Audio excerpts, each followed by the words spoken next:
Chapitre 2: La nature de l'énergie. L'énergie est la source universelle de la vie. Einstein a démontré qu'elle se conserve, on ne peut ni la créer ni la détruire. Il existe une quantité fixe d'énergie dans l'univers, dans le système solaire et qui frappe la Terre à chaque instant.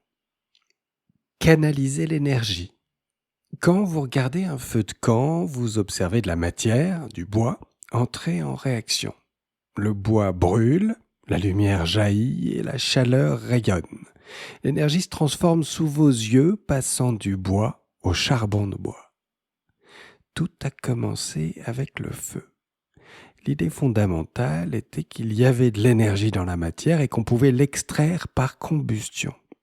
Cette simple idée a distingué l'humanité de toutes les autres espèces. Vint ensuite l'eau.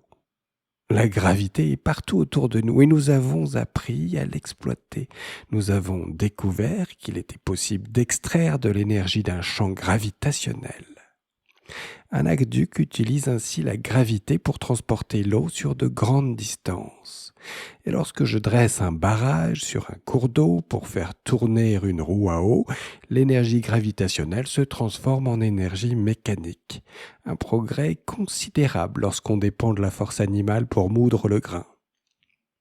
Voilà pourquoi les premières civilisations, égéennes, grecques, etc., bâtissaient leurs villes le long des fleuves. Elles s'établissaient autour de réseaux énergétiques alimentés par la gravité. La vapeur marqua le tournant suivant. Ce fut la percée qui apporta l'énergie aux usines, aux navires et aux trains. Elle déclencha la révolution industrielle et changea le monde à jamais.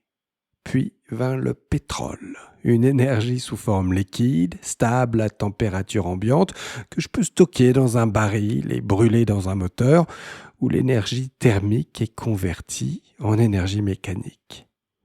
Avec cette énergie mécanique, je peux faire tourner une turbine et produire de l'énergie électrique. L'électricité, c'est une énergie propre et silencieuse, omniprésente aujourd'hui dans nos vies. Or, Archimède et Newton ne nous ont transmis aucun essai sur la puissance de l'électricité, car c'était tout simplement inconcevable, y compris pour ces génies. Aujourd'hui, tout cela est évident. Tout, absolument tout, doit être repensé avec elle. Et pour clore le tout, Fermi a mis au point une réaction nucléaire en chaîne contrôlée, nous délivrant une énergie propre et sans carbone. Stocker et transmettre l'énergie. Le défi central de l'humanité est de stocker et de transmettre l'énergie à travers le temps, l'espace et les frontières politiques. La puissance est le taux, la vitesse à laquelle l'énergie est produite ou convertie. Un réseau électrique classique qui brûle du charbon pour produire de l'électricité, en convertissant l'énergie chimique en énergie électrique, perd environ 35% de l'énergie du charbon lors du processus de conversion. Une fois générée, l'électricité est transportée sur des lignes haute tension qui peuvent la transmettre jusqu'à environ 500 km avec une perte d'environ 2%. Elle doit ensuite être abaissée à basse tension pour arriver chez vous, ce qui entraîne une perte supplémentaire de 4%. Donc si vous partez de l'énergie pure à la centrale, vous en aurez perdu environ 6% quand elle arrivera à votre maison.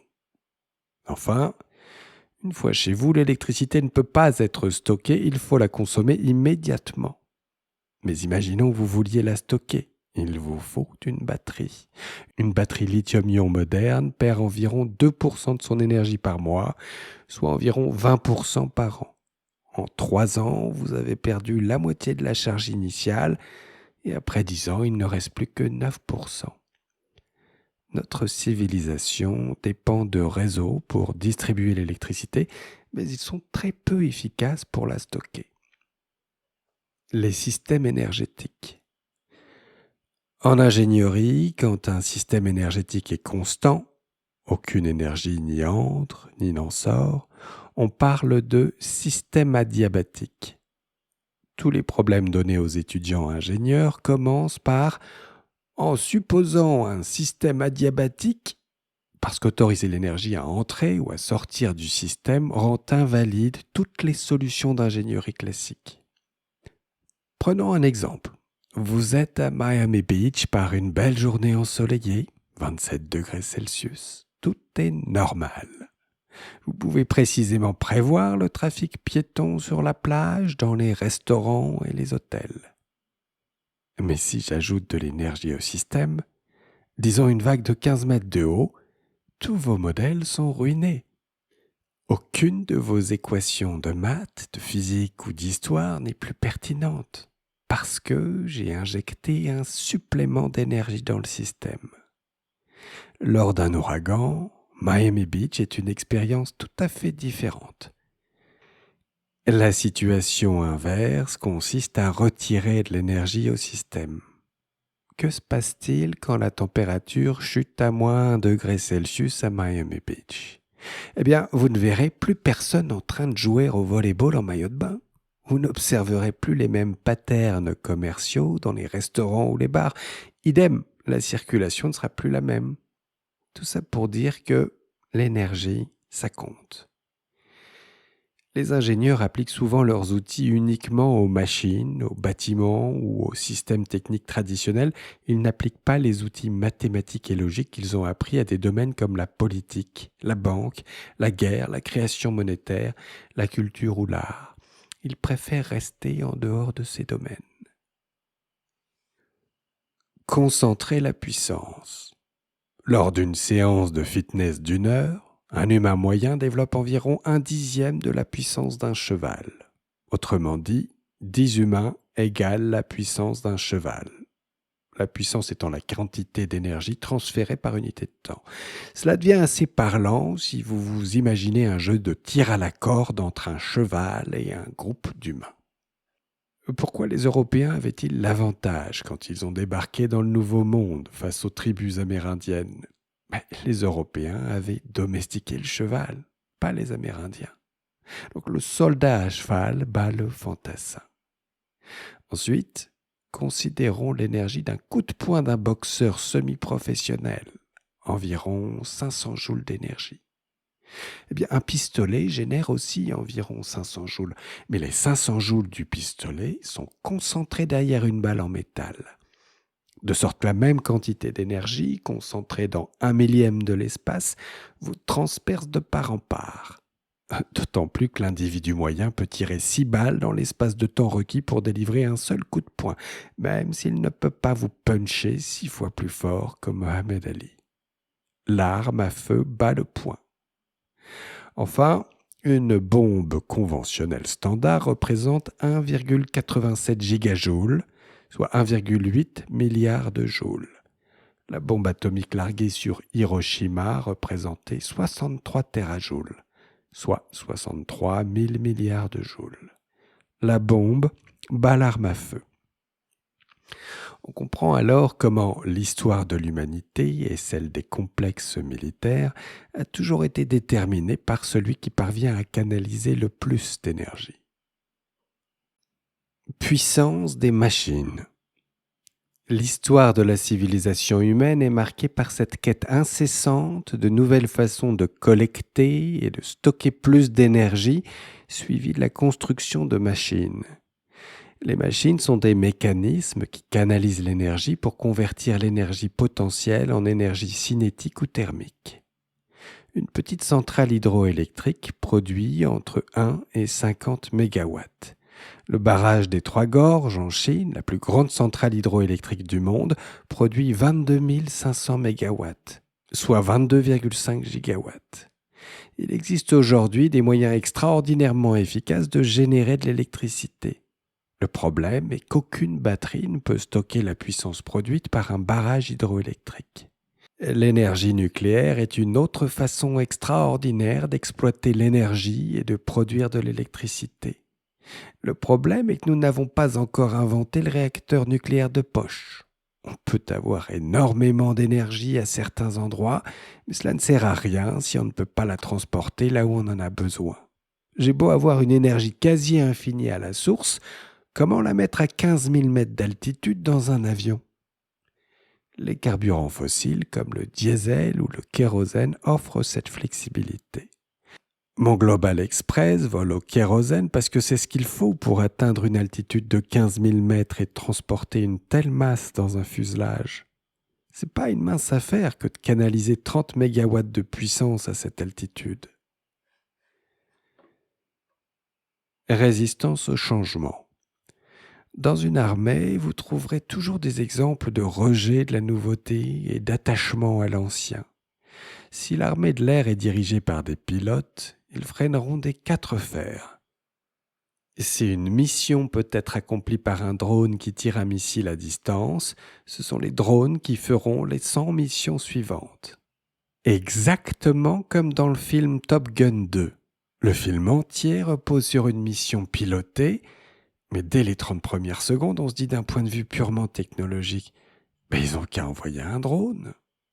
Ouais, mais dans ce cas-là, il n'y a plus de moments épiques, il n'y a plus de porte-avions, il n'y a plus de base navale, il n'y a plus de Top Gun. Un seul drone, un seul missile, et c'est la fin de l'histoire. Donc les organisations et les métiers centrés sur l'humain n'apprécient guère l'histoire du progrès technologique.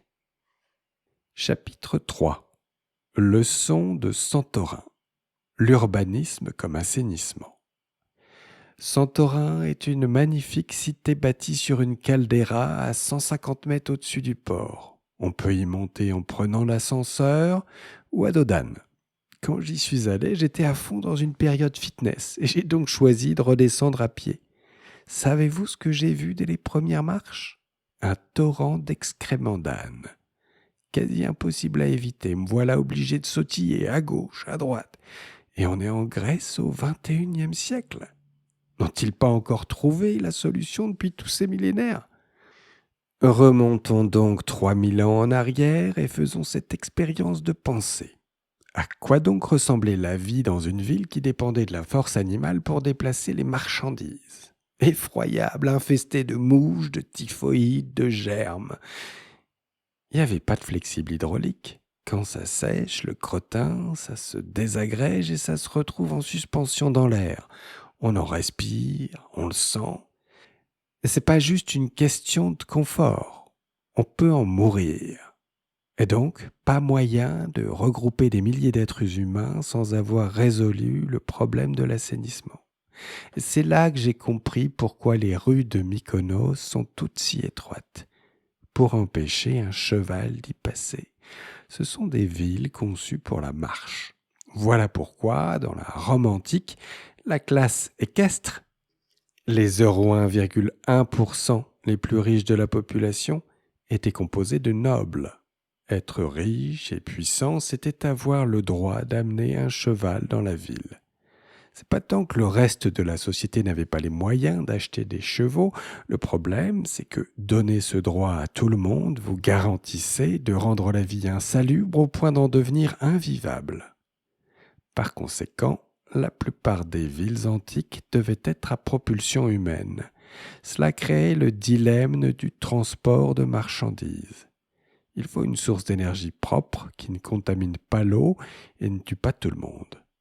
Et la réponse, bien sûr, c'est le bateau. L'environnement optimal, 25 cités portuaires situées autour d'une mer intérieure calme, bénéficiant de 6 à 9 mois de beau temps par an. Cela permet des traversées sûres d'un port à l'autre sans risque de naufrage. Ce que je viens de décrire, c'est la mer Méditerranée. Elle est idéale pour la navigation, on reste souvent en vue des côtes, et avec autant de ports, il est difficile de se perdre.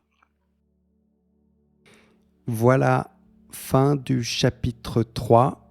On marque une petite pause. Bah oui, pourquoi se presser? On se donne le temps de méditer toutes ces notions que Saylor déverse en un flot incessant, un train d'idées qui nous fait voyager à travers l'espace et le temps. Je sais pas ce que t'en penses, mais on s'en trouve presque désorienté, pas vrai? Décontenancé par ces voyages assez inattendus, somme toute assez éloignés à première vue de l'objet central du livre, Bitcoin. Donc Oui, en vérité, laissons décanter tranquillement ce flux ininterrompu d'images qu'Anil nous présente en version condensée. Plutôt une bonne idée. Ce qu'il faut comprendre, c'est que Michael Saylor a beau être un ingénieur aéronautique brillant, diplômé du MIT, il ne se décrit pas comme un grand scientifique. Je suis pas du calibre à remporter la médaille Fields, confie-t-il à Jordan Peterson lors d'une récente interview. Moi, ajoute-t-il, ma passion depuis toujours, c'est l'histoire.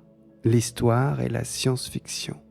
Et il nous raconte qu'enfant, ses parents le récompensaient de quelques centimes pour chaque livre terminé. Et qu'il a ainsi battu record sur record dès lors qu'il a découvert les rayons de science-fiction. D'après Michael, ce qui le différencie de tous ses camarades ingénieurs, c'est une obsession, une propension assez unique à établir des rapprochements entre d'une part le fonctionnement de systèmes physiques, mécaniques ou thermodynamiques par exemple, et d'autre part les dynamiques à l'œuvre dans les systèmes sociaux, politiques, culturels et idéologiques. Une pensée toute systémique qui résulte à coup sûr d'une prédisposition généreusement nourrie à coups de rayons entiers de livres de science-fiction et qu'il va parfaire ensuite d'un vernis scientifique en suivant au MIT un second diplôme exclusivement consacré à l'étude de la structure des révolutions scientifiques, les changements de paradigme.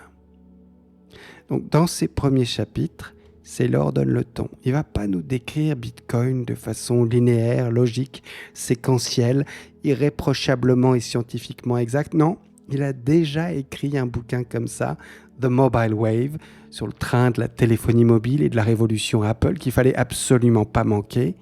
Et le flop monumental de ce bouquin l'a convaincu de ne pas réitérer l'expérience. Alors il procède autrement. Il nous emmène littéralement dans ses terrains de jeu préférés pour nous communiquer des principes essentiels à une compréhension progressive de tout l'intérêt de Bitcoin. À défaut d'être rigoureusement et scientifiquement exact, l'approche brille par son caractère intuitif et par la curiosité qu'elle suscite. Saylor nous redonne une à une les briques de base permettant d'analyser les fondations d'une société, le socle nécessaire à l'essor des civilisations. Et ça part donc de l'énergie qu'il faut savoir mobiliser sous toutes ses formes, notamment les plus denses, puis canaliser et concentrer pour développer toujours plus de puissance. Rien de tel que les 3 interviews que j'ai conduites en marge de la lecture de cette première partie pour approfondir la question. Avec Pierre Noisat, si tu veux tenter de baisser ton entropie, avec Sébastien Gouspillou, baroudeur des forêts primaires et mineur de Bitcoin invétéré, ou encore avec Bastien Destock, directeur général de l'INBI. Le premier nous livre une grille de lecture énergétique de la réalité. Le second assemble lui-même ses briques de base dans les forêts reculées du Congo en minant Bitcoin à partir d'énergie hydroélectrique qui accélère un processus qui va conduire les populations locales à délaisser l'utilisation du charbon de bois pour l'électricité. Tout bénef pour la faune et pour la flore. Et le troisième, à Paris, fait face à un défi tout autre. Un aveuglement politique, une idéologie malade, un refus obstiné d'admettre ses principes de base, quitte à handicaper l'ensemble des acteurs économiques d'un pays tout entier. C'est sympa de les écouter, d'autant plus qu'ils ont l'un et l'autre quelques critiques tout à fait légitimes à formuler à propos de Saylor et de sa pédagogie. Je t'en donne ici un avant-goût. On restait sur l'idéologie lancée par la revenante, la Nathalie Kosciusko-Morizet, la meilleure énergie est celle qu'on ne consomme pas. Ça a été mortifère, quoi. Ça a vraiment participé du décrochage français. C'est catastrophique. Donc, on va les trouver où, les gigawatts à donner au data center? Pas avec l'éolien et le solaire. Par exemple, en Afrique, moi, j'ai fait des études de mining pour un tas de pays. Pendant longtemps, j'étais tout seul. Bon, aujourd'hui, il y a beaucoup de Chinois qui sont en Afrique, qui essayent de choper les mégawatts, mais beaucoup, beaucoup. Dans certains pays, les mineurs chinois arrivent avec des valises de liquide, ils donnent des millions. Voilà, je suis pas un grand fan de ce qu'il a fait vis-à-vis du mining, de ce qu'il a raconté, énormément de bêtises. Pour te dire, il a créé le Bitcoin Mining Council avec les mineurs américains, les gros mineurs américains. Je les ai avertis tout de suite de leur erreur. Ils en ont pas tenu compte. Ils ont quand même publié leur rapport comme ça. Ouais. Bon, voilà, donc le BMC était supposé être une organisation de mineurs mondiale ouverte à tous. Nous, on a présenté notre dossier de candidature à 2 reprises. Personne ne nous a jamais répondu.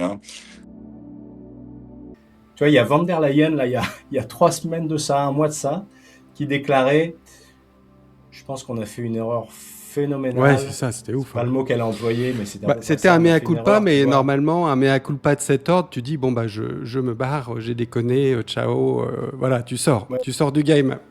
Oh. Et je pense qu'on va avoir le même mea culpa sur tout ce système de pensée. Tu vois, la meilleure énergie est celle qu'on ne consomme pas, bah non.